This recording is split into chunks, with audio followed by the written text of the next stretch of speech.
ओम उस सटीक स्थान की अपनी खोज में एकमात्र विजयी था जहां उसने निवसा को खो दिया था। निवसा जो शिला बन गई थी, वह अब केवल एक शिला नहीं रह गई थी। समय और प्रकृति ने उसे भारी बर्फ से ढकी एक पहाड़ी में परिवर्तित कर दिया था और उस पर सैकड़ों चीर एवं देवदार के वृक्ष खड़े हो गए थे। वह जानता था कि निवसा पर्वत के मध्य में कहीं होगी, परंतु उस तक पहुंचना एक कठिन कार्य था। निराशा परंतु चिंता मुक्त अनुभव करते हुए ओम ने अपने नेत्र बंद कर लिए और पर्वत के केंद्र तक मार्ग बनाने का उपाय खोजने का प्रयास किया। तभी उसके हाथ में कहीं से एक भूरी सफेद गदा प्रकट हुई। जब से वह सचेत हुआ था और उसे सब स्मरण हुआ था, वह निरंतर अपनी क्षमताओं का पुनः उपयोग कर रहा था। जब भी वह किसी भी वस्तु, व्यक्ति या स्वयं प्रकृति का चुनौती के रूप में सामना करता। वह गदा टंगस्टर से बनी हुई थी, जो पृथ्वी पर उपस्थित सबसे कठोर धातुओं में से एक थी। गदा की नक्काशी ओम को यह आभास दिलाने हेतु पर्याप्त थी कि वह कोई साधारण गदा नहीं, अपितु एक अत्यंत शक्तिशाली उपकरण था। उसने पर्वत पर उसका प्रभाव देखने हेतु उस पर गदा से प्रहार किया और आकाश में ऐसी ध्वनि गूंजी मानो हवा में कोई तोप दागी गई हो। उसके पैरों के नीचे की भूमि सरक गई, पर्वत कांप उठा और ओम ने पर्वत के सभी पशु पक्षियों को उससे दूर भागते हुए देखा।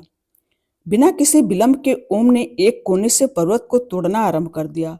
वह जानता था कि उसके पास अधिक समय नहीं था, क्योंकि उस स्थान पर पहुंचने और उसे पहचानने में 9 दिन पहले ही व्यतीत हो चुके थे और अश्वत्थामा राह में ही होगा। अश्वत्थामा के रूप कुंड पहुंचने का अनुमानित समय 9 दिन था और उसके आगमन से पूर्व ओम अपना भूला हुआ वचन पूरा करना चाहता था। ओम की इच्छा बस इतनी थी कि अश्वत्थामा के उसके पास पहुंचने से पूर्व निवसा को स्वतंत्र करके वह अपने वचन के बोझ से स्वयं को मुक्त कर ले, ताकि वह चुपचाप आत्मसमर्पण कर सके तथा एक और संघर्ष से बचते हुए ज्ञानगंज लौट सके। ओम ने पर्वत पर निरंतर प्रहार किया और हर एक झटके ने उसे केंद्र के एक कदम निकट पहुंचाया। प्रहार की ध्वनि दूर तक गई, जिससे शीघ्र ही अश्वत्थामा को ओम का पता लगाने में सहायता मिली। ओम ने कई दिनों तक अथक रूप से पर्वत पर प्रहार किया और साथ ही निवसा का नाम भी पुकारा। फिर वह दिन आया जब उसके प्रयास सफल होने वाले थे। अगले प्रहार के ठीक पूर्व ओम एकाएक रुक गया, क्योंकि उसे लगा कि उसने कुछ सुना है। ओम ने ध्वनि पर ध्यान केंद्रित किया और पाया कि वह पर्वत के भीतर से आ रही थी। ओम ने अपनी गदा एक ओर रख दी और अस्पष्टता से सुनने हेतु अपना कान चट्टान पर लगा दिया। ध्वनि नियमित अंतराल पर उचित लय में आ रही थी। उसे पहचानते ही ओम के नेत्र प्रसन्नता से चमक उठे। वह निवसा की धड़कन थी और उस क्षण ऐसा लगा मानो वह पर्वत की धड़कन हो। निभिषा! ओम चिल्लाया और उसके नेत्रों में आनंद के अश्रु छलक पड़े। उसने पुनः अपनी गदा उठाई और इस बार दुगुनी शक्ति से पर्वत पर प्रहार करना आरंभ कर दिया। जितना वह उसे तोड़ता, हृदय की धड़कनें उतने ही तेज हो जाती। सतयुग के बिछड़े हुए दो मित्रों का कलयुग में पुनर्मिलन होने वाला था। कुछ और प्रहारों के पश्चात ओम ने एक दरार में एक नेत्र को झपकते हुए देखा। वह एक नेत्र ओम के संपूर्ण मस्तिष्क से भी विशाल था और ओम उचित रूप से उस नेत्र से परिचित था। तुम्हारी प्रतीक्षा संपन्न हुई निवसा, मैं यहाँ हूँ, जैसा कि मैंने वचन दिया था, और तुम कुछ ही समय में मुक्त हो जाओगी, ओम ने कहा और उन आशा भरे नेत्रों में देखा जो युगों से प्रतीक्षा कर रहे थे, न केवल चट्टानों के बोझ में, अपितु उस अनकहे वचन के आश्वासन में जो उसने एक बार देवध्वज को दिया था कि वह प्रतीक्षा करेगी। ओम की खोज समाप्त होती दिख रही थी, परंतु अश्वत्थामा के लिए यह केवल प्रारंभ था। यह जून का महीना था और अर्धचंद्र का समय था। भीमकुंड का जल नीले रंग के कई रंगों के मिश्रण से जगमगा रहा था और चंद्रमा की रोशनी उससे परावर्तित होकर आसपास की लाल दीवारों पर पड़ रही थी, जिससे वह मनमोहक लग रहा था। इसके किनारे पर खड़ा नागेंद्र चंद्रमा और शांत चमकते जल को देख रहा था, जो मानव जात को सचेत करने और अनंत काल तक उनकी तृष्णा बुझाने हेतु सज्ज लग रहा था। उसने उसी पुरानी तलवार के शेष टुकड़ा निकाला जो रूपकुंड में देवध्वज के साथ युद्ध में टूट गई थी, और फिर चंद्रमा की ओर देखा। परिमल और अलअष्टी को इस बात का अनुमान नहीं लग रहा था कि यह चंद्र ग्रहण की रात्रि थी और पृथ्वी की छाया चंद्रमा की रोशनी को पूर्ण रूप से ढकने वाली थी। ग्रहण का आरंभ हो चुका था और धीरे धीरे अंधेरा सब कुछ निगलने लगा। जैसे ही चंद्रमा ने रोशनी खो दी और दीवारों पर प्रतिबिंब अदृश्य होने लगा, भीमकुंड भी अपनी चमक और सुंदरता खोने लगा। नागेंद्र ने अपने सारे वस्त्र उतार दिए और नग्न खड़ा हो गया।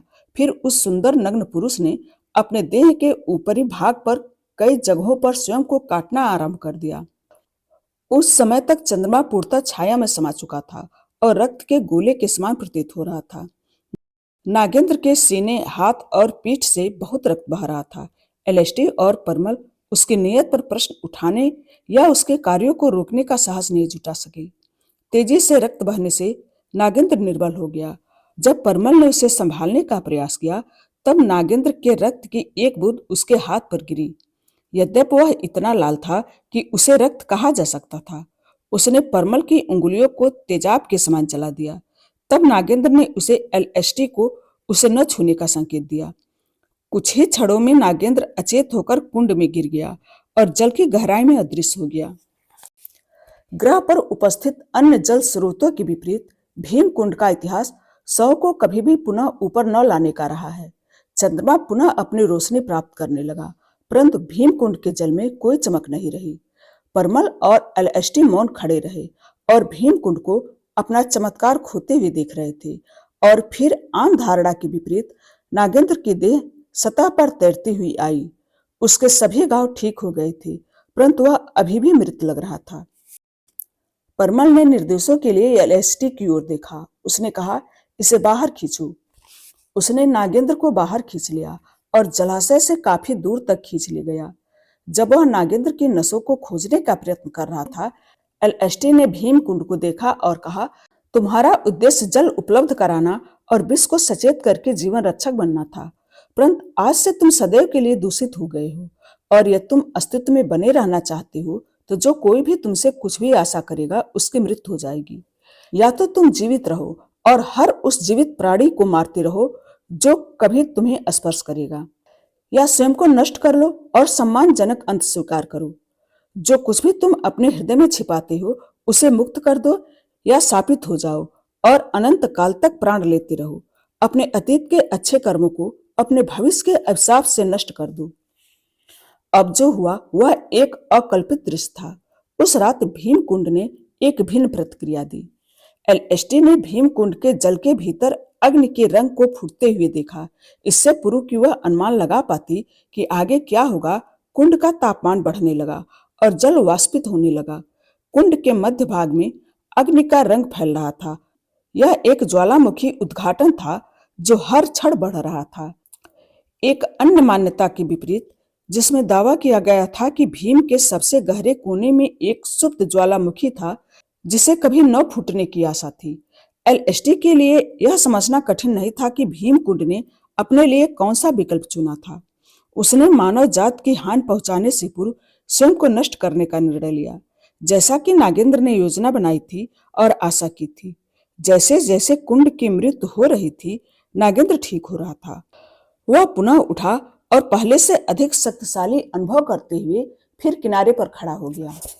उसने सूक्ष्मता से पतली हवा में बिखरते सफेद गैस को देखा, जैसे गुमनामी में कुछ खोज रहा हो। एलएसटी व परमल उसके पास मौन खड़े रहे और देखा कि नागेंद्र न तो पलके झपका रहा था और न ही सांस ले रहा था। उन्हें आश्चर्य हुआ कि वह क्या करने का प्रयत्न कर रहा था, और फिर उन्होंने सफेद वाष्प में तैरते हुए शब्दों को देखा जो केवल एक क्षण के लिए पढ़ने योग्य थे। शब्द थे, यस्य प्राप्नोति। नागेंद्र ने अपना मुंह खोलकर एक लंबी व गहरी सांस ली, उस शब्द को भीतर लिया जिसने शब्द को पकड़ रखा था और उसे निगल लिया। उसके पश्चात जब उसने अपने नेत्र झपकाए तो एलएसटी को उसके नेत्रों में तैरता हुआ शब्द दिखाई दिया, जैसे कि फंस गया हो और मुक्त होने का प्रयास कर रहा हो। मध्य भारत में नागेंद्र की उपस्थिति से अनभिज्ञ परशुराम भी मध्य प्रदेश में थे, अगले शब्द के स्थान के निकट, परंतु एक अन्य कारण से वे पतालकीट जा रहे थे। मैंने पतालकोट के बारे में सुना है, परंतु मुझे उसका महत्व स्मरण नहीं है, मिसेस बन्ना ने महत्व स्मरण करने का प्रयास करते हुए कहा। पृथ्वी ने उत्तर दिया, ऐसा इसीलिए है क्योंकि पताल शब्द का अर्थ नरक है। मध्य प्रदेश के छिंदवाड़ा की तमिया तहसील में राजसे घाटी में फैला पातालकोट विहंगम दृश्य से घोड़े की नाल जैसा दिखता है। लगभग 1500 फीट की ऊंचाई ने घाटी की सुंदरता को और भी बढ़ा दिया। पातालकोट में ऐसे गांव थे जो औषधि पौधों, जड़ी बूटियों से भरपूर थे। दूधी नदी, जो पूरे समुदाय के लिए जल का एकमात्र स्रोत थी, घाटी से होकर बहती थी, जो समृद्ध वनस्पतियों एवं जीवों के लिए प्राथमिक जल संसाधन बन गई थी। ऐसा माना जाता था कि घाटी के चारों ओर चट्टानें 2500 करोड़ वर्षों से भी पूर्व से उपस्थित थी। सदियों से यह सभ्यता सारे विश्व से पूर्णतः भिन्न थी, परंतु धीरे धीरे यह स्थिति परिवर्तित हो गई जब समुदाय को स्कूल और अन्य सार्वजनिक सुविधाएं प्रदान की गई। पातालकोट विश्व से इतने उच्च रूप से छिपा था कि अधिक लोगों को इस स्थान के बारे में पता ही नहीं था। इसीलिए यहाँ घने वन कायम थे। घाटी इतनी गहरी थी कि सूरज की रोशनी कुछ ही घंटों में दोपहर के पश्चात अदृश्य हो जाती थी और इस प्रकार गांव में दिन शीघ्र ही अंधकारमय हो जाते थे। जनजातियों का मानना था कि भगवान राम की पत्नी सीता इसी स्थान से धरती माता के गर्भ में लौटी थी। इसलिए पातालकोट की गहराई एक खुदी हुई गुहा के निर्माण का परिणाम थी। पातालकोट की सीढ़ी को नरक का मार्ग माना जाता था, क्योंकि यह पाताल लोक का एकमात्र प्रवेश द्वार था। यह नागों और राक्षसों का भी घर है, क्योंकि भगवान शिव प्रायः ध्यान करने हेतु पातालकोट घाटी की पौराणिक यात्राओं पर जाते थे। यह गहरी घाटी 2000 से अधिक जनजातियों एवं 13 गांवों का घर थी, जो 20,000 एकड़ से अधिक भूमि में फैली हुई थी। आदिवासी समुदाय धार्मिक रूप से भगवान शिव, अग्नि देवता और सूर्य देवता की पूजा करते थे। परशुराम सफेद धोती और सूती कुर्ता पहने हुए एक साधारण वृद्ध पुरुष के वेश में थे। वे घने जंगलों में पहुंचे और यह सुनिश्चित करने हेतु सावधानी से आगे बढ़े कि कोई उन्हें प्रवेश करते हुए देख न सके। ऊंचे घने वृक्षों के बीच स्थित एक गुफा थी, जो आकर्षक थी क्योंकि उसका मुंह छोटा था, परंतु भीतरी भाग चौड़ा और गहरा था। प्रवेश द्वार कार्बोनेट और कार्बनिक अम्लों की एक विचित्र गंध से सना हुआ था।